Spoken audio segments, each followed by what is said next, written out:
안녕하세요.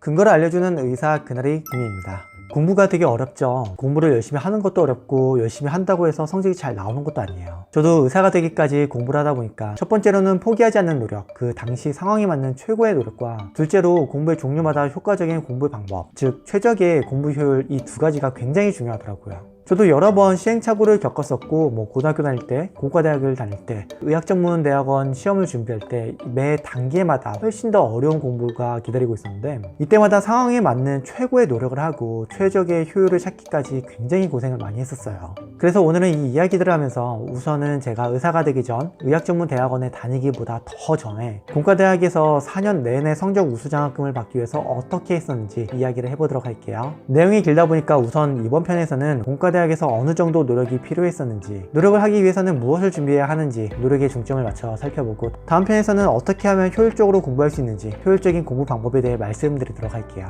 사실 제가 공과대학에 다닐 때 모든 학기 동안 성적 우수장학금을 받아야만 하는 이유가 있었어요. 저희 어머니께서는 제가 고등학교를 졸업하고 대학에 진학하는 것을 되게 반대를 하셨었어요. 공부보다는 당장 먹고 사는 게 어려우니까 저한테는 대학에 가지 말고 한 살이라도 어릴 때 공장에 들어가서 일하면 안 되겠냐고 몇 번을 말씀하셨었고요. 저는 반대로 대학에 가려고 수능을 봤는데, 수능 때 긴장을 너무 많이 해서 3교시 영어 시험 중간에 미주신경성 실신을 잠시 했었어요. 어지럽고 토할 것 같다가 눈앞이 캄캄했었는데, 그때 영어 한 과목을 엄청 많이 찍었었어요. 그 다음 시간이 과학탐구 물리시험 때까지 울렁거리더라고요. 진짜 토할 것 같은 거 이악 물고 풀어서, 물리는 다행히 만점이 나왔는데, 어쨌든 영어를 거하게 말아먹었으니 재수를 하려고 했는데, 어머니께서는 대학 가는 것 자체를 반대하시다 보니까 재수를 허락해 줄 리가 없잖아요. 하지만 저는 대학을 포기하지는 못하겠더라고요. 그래서 재수를 포기하더라도 대학에 들어갈 수만 있으면, 대학에 들어가고 나서 다시 처음부터 노력하면 된다고 생각했었어요. 길은 언제나 열려있는 것이니까요. 다행히 수능 때 만점 과목 표준점수가 좀 어떻게 나와서 대학 서열화를 조정하면 안 되니까, 돌려 말하면 꿈꾸던 그런 최고의 학교는 아니었지만 그래도 좋은 학교에 갈 수 있었던 것 같아요. 그런데 어느 날 어머니께서 말씀하시길, 단 한 학기라도 장학금을 받지 못하면 그 학기는 휴학하고 아르바이트해서 등록금을 벌어서 다시 다녀라, 이렇게 말씀을 하시는 거예요. 정말 이 이야기를 듣고 이건 기회비용이 너무 많이 들어간다 싶더라고요. 졸업이 1년 늦어지면은 대기업에 입사하는 것 기준으로 1년치 연봉이 날아가는 거잖아요. 안 그래도 돈이 귀한데 이 상황을 극복하기 위해서 엄청나게 발부동을 쳤던 것 같아요. 심지어 집은 경기도고 학교는 서울이었어요. 아침에 차가 너무 많이 막혀서 매일 만원 버스, 만원 지하철을 타고 서서 학교를 가는데, 당시에 정말로 왕복 5시간이 꼬박 걸렸어요. 이게 말이 되나 싶은데, 당시에는 학교 정문에 지하철역도 없었고 동선도 빙글빙글 돌아가야 했어가지고, 지금은 소요시간이 반 조금 안 되게 줄었는데 당시에는 매일 5시간을 통학해야 했어요. 정말 20살 체력으로도 너무 힘들더라고요. 책도 너무 무겁고. 이거는 자취하는 게 맞는데 동생도 밑에 둘이나 있었고 집에 돈이 너무 없었어요. 항상 체력적으로 너무 힘들었고, 공과대학의 기계공학 공부도 너무 어려웠어요. 돈은 집에서 일주일에 4만 원을 받았는데, 그 당시 경기 버스는 서울 지하철하고 환승도 안 되다 보니까 제 기억으로는 왕복차비 대략 한 하루 5,000원 정도의 학식 한두 번 정도 먹으면은 돈도 아슬아슬하게 모자랄까 말까 한 정도밖에 없는 상황이었어요. 특히 절대적으로 공부할 수 있는 시간이 통학 시간 때문에 굉장히 제한적이다 보니까 저의 모든 가용 시간을 공부에 전부 쏟아부어 하더라고요. 그래서 현 상황을 이겨내기 위해 있는 힘을 다해서 노력할 수밖에 없었고, 그러기 위해 몇 가지가 필요했었어요. 자, 그럼 이제 첫 번째는 공부와 무관한 모든 것들, 특히 내가 재밌어하는, 좋아하는 그런 모든 것들을 전부 다 정리해야 됐었어요. 저는 대학 한 학기 16주 동안에는 공부와 무관한 모든 것을 정리했었어요. 제가 진짜 오덕질을 정말 좋아하고 삶의 낙이었었는데, 이악 물고 오덕질을 싹 다 정리했어요. 이 오덕질을 정리하는데, 이걸 정리하는 순간 유일한 취미가 날아간 거예요. 사실상 당시 제 삶의 낙이었던 전부였거든요. 그리고 그 다음으로는 인터넷 포털 사이트 링크를 바꿔버렸어요. 인터넷 창을 켜면은 이제 네이버 같은 포털 사이트가 나오잖아요. 그러면 거기에 기사나 여러 글들이 보이고, 이런 글들을 보면 되게 재밌잖아요. 인터넷 포털 사이트에 시간 낭비하지 않도록 인터넷 창을 열면은 학교 홈페이지로 연결되도록 했었고, 그리고 또 이제 재밌는 게 뭐가 있겠어요. 한참 20살 때니까 친구 만나는 게 재밌죠. 친구를 만난 걸 바로 적었어요. 친구 만나서 이제 술 한번 먹으면 다음날까지 다 날아가는 거예요. 친구 만나는 시간조차도 공부하는 시간으로 전부 다 돌렸었고요. 그래서 학기 중에는 극단적이지만 친구들과의 연락을 전부 끊었어요. 방학 때는 물론 다시 연락을 했고요. 내가 재밌어하는 것이 나에게 쉽게 접근할 수 있으면 거기에 나도 모르게 시간을 너무 많이 빼앗겨요. 진짜로 절박하고 상황상 반드시 해내야 하는 것이 있다면 내 취미, 흥미 모든 것을 정리하고 내 흥미가 있어야 할 만한 것이 나한테 접근하도록 하면 안 돼요. 내가 재밌다고 생각하는 모든 걸 정리해야 돼요. 그래야 모든 가용 시간을 모두 공부에 쏟아 부을 수 있어요. 물론 그만큼 마음이 좀 우울해질 수는 있지만 내가 해내야 하는 것이라면 이 정도는 과감하게 할 수 있어야 해요. 그래야 이루어낼 수 있는 것이거든요.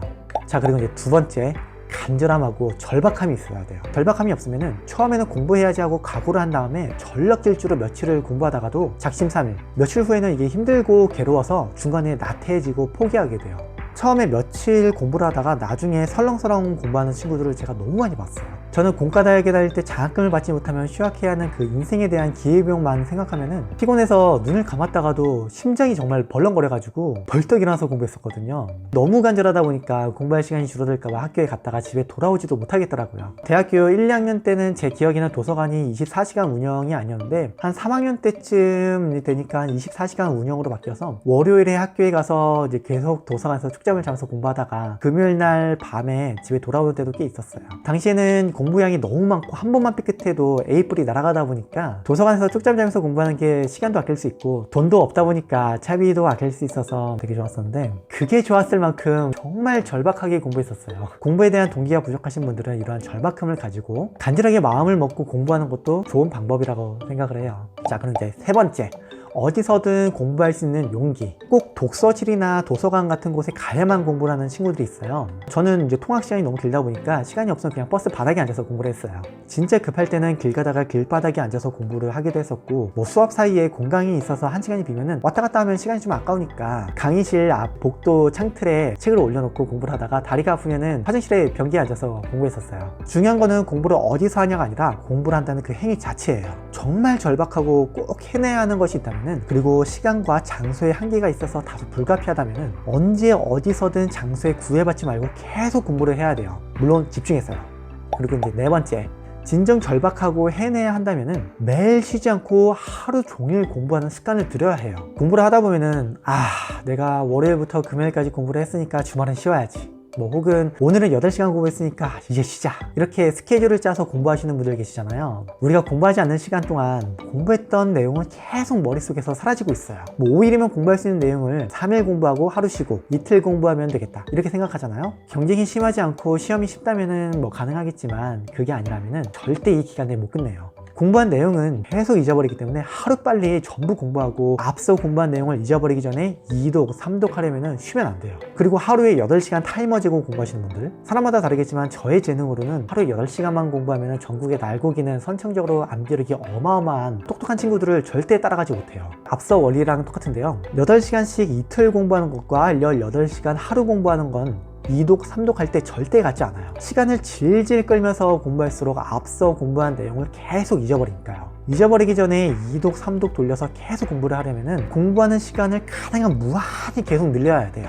하루는 24시간이에요. 절대 짧지 않아요. 바닥부터 치고 올라가려면 자는 시간 빼고는 전부 다 공부를 해야 돼요. 저는 공과대학에 다닐 때 학기 중 평일에는 보통 한 4-5시간 정도, 그리고 정말 많이 자면 한 6시간, 나머지 시간은 전부 다 공부를 했고요. 의학전문대학원 시험 준비할 때는 매일 하루도 안 쉬고 정말 독하게 이를 악물고 하루에 2시간 자고 공부를 했었는데요. 이렇게 하면은 정말 엄청나게 많은 양을 공부할 수 있어요. 물론 이거는 어디까지나 제 상황을 기준으로 해서 어떻게 노력했는지 설명을 한 이야기였는데요. 공과대학의 공부가 진짜 양이 많고 어렵잖아요. 시험도 연력학이나 유체역학 같은 거는 뭐 1차, 2차, 3차 시험에 추가해서 쪽지 시험 계속 보고, 저 입학할 때는 2-3년간 A+를 한 명도 안 주시는 교수님들도 간혹 계셨고, 당시에는 A 이상이 10%가 넘으면 안 됐기 때문에 40-50명 수업 들으면은 A+ 보통 한두 명, 그리고 이제 A는 한 2-3명 정도, 간혹 정말 교수님께서 후하시면은 한 4-5명까지도 A 이상을 받았는데 학점 받는 게 너무 힘들었어요. 대학 입학하자마자 재수강하는 구콘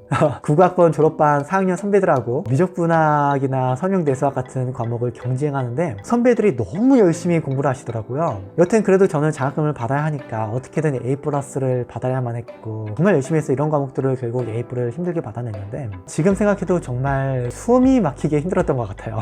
오늘 여기까지 공부의 노력 부분을 다루어 봤는데요. 흔히들 최선을 다해 노력했다고 말하지만 사실 최선이란 것 자체가 주관적인 것이라서 개개인마다 다른 것이라 강도나 노력의 총량 또한 사람마다 다를 수밖에 없긴 해요. 그러나 무언가를 정말 반드시 해내야 하는 상황이고 또 그것들이 부득이하게 타인들과 경쟁을 통해 이루어내는 것이라면은 나만 내 기준에 맞춰 최선을 다하는 것이 아니라 모두가 제 각각의 기준에서 최선을 다하고 있다는 점을 생각해야 돼요. 정말로 최선을 다했다고 따뜻하게 말하려면 누가 들어도 인정할 만큼 해야 하지 않나 싶어요. 그런데 사실 그렇게 하더라도 정말 안타깝지만 누구나 노력만 해서 성적이 다 잘 나오는 건 아니에요.